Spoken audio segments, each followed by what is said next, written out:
जिस टॉपिक पे मैं बातचीत कर रहा हूं, मैं बात कर रहा हूं फिफ्थ बेसिक पे, और वो है follow up with in 48 hours. आपने जिस व्यक्ति को प्लान दिखाया है उस व्यक्ति से आपने दोबारा मिलना है, 48 आवर्स के अंदर अंदर मिलना है। हम जितना भी काम हम बेसिक क्यों कर रहे हैं, ये जो पॉइंट अब तक हमने फॉलो किए हैं, चाहे हमने प्रोडक्ट यूज किया है, लिस्ट बनाई है, कॉन्टेक्ट किया है, प्लान दिखाया है, ये इसलिए किया है ताकि हम सामने वाले व्यक्ति को अपना प्रोडक्ट दे सकें या हम उसे अपने बिजनेस में ज्वाइन कर सकें। यह हमारा मकसद रहा है मेन। अब समय आ गया है जिस मकसद के लिए हम बेसिक्स फॉलो कर रहे हैं उसका परिणाम लेने का, यानी या तो प्रोडक्ट सेल करने का या सामने वाले व्यक्ति को अपने नेटवर्क में ज्वाइन करवाने का। एक कहावत है, पुरस्कार प्रयासों को नहीं मिलते, परिणामों को मिलते हैं। अगर आप अपने प्रयासों को परिणामों में कन्वर्ट कर पाए, रिजल्ट में उनको तब्दील कर पाए, तो ही आपको रिवार्ड्स मिलेंगे, तो ही आपको बेनिफिट होता है। जो भी हमने अब तक एक्टिविटीज की है वो इसलिए की है कि हम सामने वाले व्यक्ति को अपना प्रोडक्ट सेल करें। हम इसमें विस्तार से बातचीत करते हैं।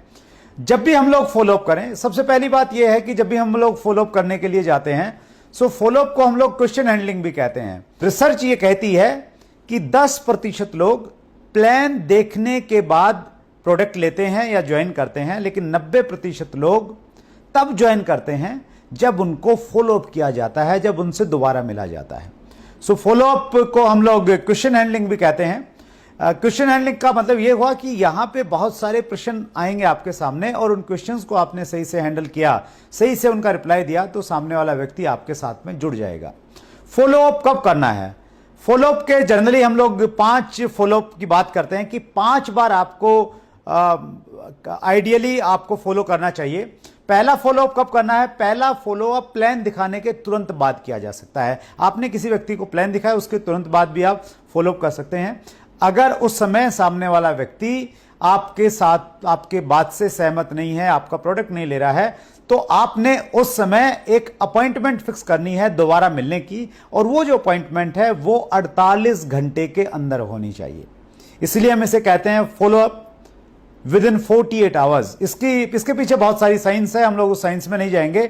बस आपने ये याद रखना है कि अगर आपने किसी को प्लान दिखाया तो 48 घंटे के अंदर अंदर आपने उस व्यक्ति से दोबारा संपर्क करना है। संपर्क करें, फॉलोअप आपका कंफर्म बुक हो। उसके लिए एक बड़ा अच्छा तरीका यह हो सकता है कि जब आपने उसको प्लान दिखाया उस समय आप फॉलोअप किट एक रखें अपने पास में, जिसमें कुछ लिटरेचर हो, कुछ बुक्स हो, प्रोडक्ट कैटलॉग हो सकता है, वो वहां पे आप छोड़िए उस नए साथी के पास में, और आप कहिए कि ये आप देखिए, और प्रमोशन के साथ में वो चीज़ें वहां पे छोड़ के आइए, और आप उनसे समय लीजिए कि मैं अभी तो थोड़ा जल्दी में हूं, मैं दोबारा आपसे मिलूंगा, तो बताइए कल हम लोग मिलें या परसों मिलें। 2 ऑप्शन देके 48 आवर्स के अंदर अंदर आपने दोबारा फॉलोअप वहीं पे बुक कर लेना है। आप 48 आवर्स के बाद में मिले और उसके बाद में भी व्यक्ति अगर निर्णय नहीं ले पा रहा है तो आप परेशान मत होइए। अभी आपने 3 फॉलोअप और करने हैं, टोटल 5 फॉलोअप बताया गया है कि 5 फॉलोअप तक आपको करना चाहिए। आपने ध्यान रखना है कि जब भी आप किसी व्यक्ति से मिलने के लिए जा रहे हैं फॉलोअप में, या तो आप प्रोडक्ट सेल करके आएंगे, उसका केवाईसी लेके आएंगे, या नेक्स्ट कब मिलना है वो अपॉइंटमेंट की डेट और टाइम लेके आएंगे। दोनों में से एक चीज वापसी में आपके पास में होनी चाहिए। इस प्रकार से हम 5 फॉलोअप कर सकते हैं। जब हम लोग फॉलोअप करेंगे, फॉलोअप करते समय कुछ इंपॉर्टेंट पॉइंट्स है जिनका हमें हमेशा ध्यान रखना चाहिए। पहला पॉइंट है हैव पेशेंस। आपने धैर्य के साथ में बातचीत करनी है, उतावलापन मत दिखाइए, जल्दबाजी मत कीजिए। अक्सर जल्दबाजी में चीजें खराब हो जाती हैं। आप आराम से मिलिए, बातचीत कीजिए, पेशेंस रखिए अपनी बातचीत में। बी एंथुसियास्टिक, उत्साह में रहिए, एक्साइटमेंट में रहिए।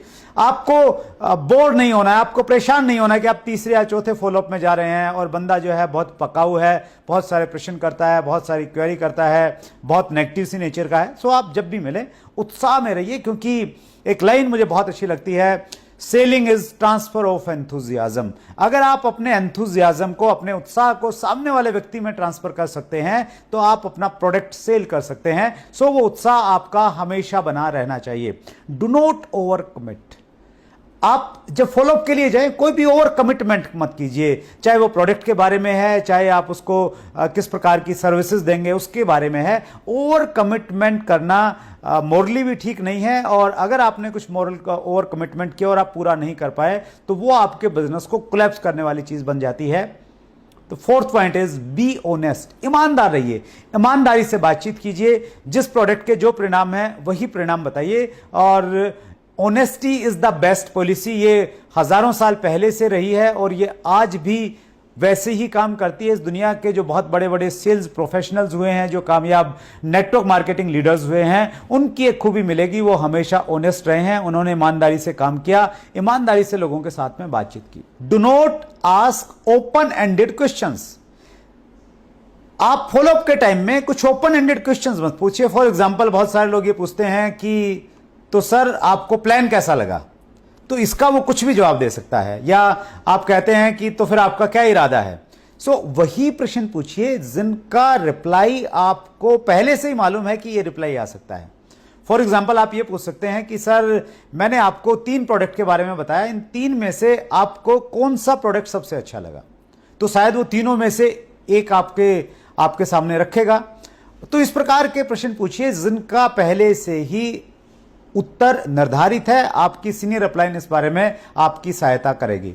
डू नॉट बी इमोशनल, जब आप फॉलोअप में जाते हैं इमोशनल मत बनिए, भावुक मत बनिए कि वो आपका प्रोडक्ट नहीं ले रहा है, वो आपकी बात नहीं मान रहा है और आप तो इतनी उससे उम्मीद रखते थे। तो इमोशनल मत बनिए, ये जस्ट आपका एक काम है, आप अपना काम करने के लिए गए, आपके पास में एक बहुत बड़ी अपॉर्चुनिटी है, ऊपर वाले ने आपको मौका दिया है जिन लोगों की जिंदगी बदलने के लिए, और अगर उसकी किस्मत अच्छी नहीं है तो शायद वो आपकी इस अपॉर्चुनिटी को देख नहीं पा रहा है, तो उसमें भावुक मत होइए। डू नॉट आर्ग्यू, बहस मत कीजिए, आर्गुमेंट में मत जाइए। हमारा मकसद किसी व्यक्ति को हराना नहीं है, हम कोई कोर्ट में नहीं है कि हम दलील देके सामने वाले को हराएंगे। हमारा मकसद है सामने वाले व्यक्ति को बिजनेस में लेना या उसको प्रोडक्ट देने जिससे उसकी हेल्थ बेटर रहे। अगर सामने वाला कैसा भी प्रश्न पूछ रहा है, वो प्रश्न बचकाना हो सकता है, वो बेवकूफी वाला प्रश्न होता है, तो आपने उसका मजाक नहीं उड़ाना है, आपने आर्गुमेंट करने से हमेशा बचना है, क्योंकि आर्गुमेंट में आप जीत जाएंगे तो आपका जो परिणाम है, आपका जो मेन ऑब्जेक्ट है, वो ऑब्जेक्ट आपका पूरा नहीं होने वाला है। Have a proper business kit, आपके पास में एक प्रॉपर बिजनेस की किट होनी चाहिए, एक प्रॉपर आपके पास में बैग होना चाहिए, जिस बैग में सारे टेस्टिमोनियल्स हों, आपके पास में प्रोडक्ट हों, आपके पास में लिटरेचर हो, वो सारी की सारी चीजें आपके पास में होनी चाहिए जब आप फॉलोअप करने के लिए जाए। नेक्स्ट पार्ट है फ्रीक्वेंट रिस्पॉन्स स्टेटमेंट्स।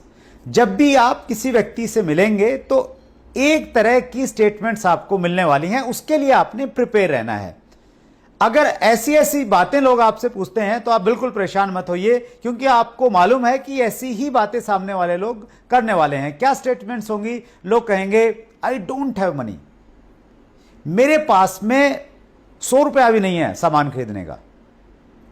आपको मालूम है उनके पास में पैसा है और वो बहुत सारा पैसा ऐसे ही उड़ा देते हैं, लेकिन आपने उससे आर्ग्यू नहीं करना है, आपने पेशेंस के साथ में बातचीत करनी, उसको आगे बढ़ाना है अपने तरीके से। लेकिन ये मान के चलिए कि लोग ऐसे ही स्टेटमेंट आपके सामने देंगे, आई डोंट हैव टाइम, मेरे पास में समय नहीं है बिल्कुल भी।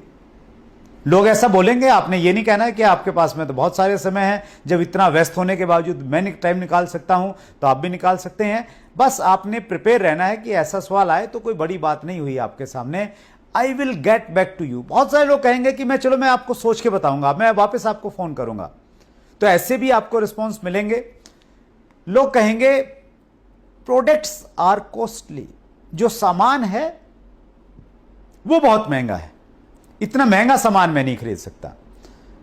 लोग ऐसा कहेंगे, हालांकि उनको प्रोडक्ट की शायद उतनी नॉलेज नहीं है कि प्रोडक्ट की कॉस्टिंग कैसे निकाली जा सकती है, लेकिन फिर भी लोग कहेंगे आई कांट सेल, मैं बेच नहीं सकता हूं, ये बेचने वाला काम मुझे दिखता है, ऐसा लोग आपको कहेंगे।